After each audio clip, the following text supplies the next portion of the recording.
Pinawalang bisa na ng Alabang Country Club ang panalo ng ilang team sa Mango Tea Tournament matapos ang isinagawang scoring audit na nagsabing statistically improbable ang ilang naitalang score.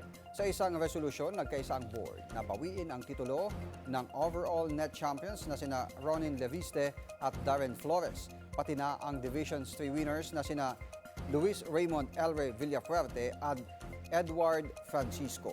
Umanin ang kontrobersiya ang tournament matapos magtala si Leviste na may 24 handicap ng 85 at 80 sa dalawang araw na laro. Ayon sa club, ang tsansa na magawa ito ng isang 24 handicap golfer ay tinatayang isa sa 12 milyon. Tinukoy rin ng board ang posibleng sandbagging o pagpapanatili ng mataas na handicap para sa magkaroon ng bentaha sa net competition. Samantala, binanggit din sa ulat na ang partner ni Villafuerte na si Francisco ay may non-amateur status na otomatikong diskwalipikado sa ilalim ng tournament rules. Git ng club, sa isang team format, ang paglabag ng isang miyembro ay may kaukulang parusa sa buong pares.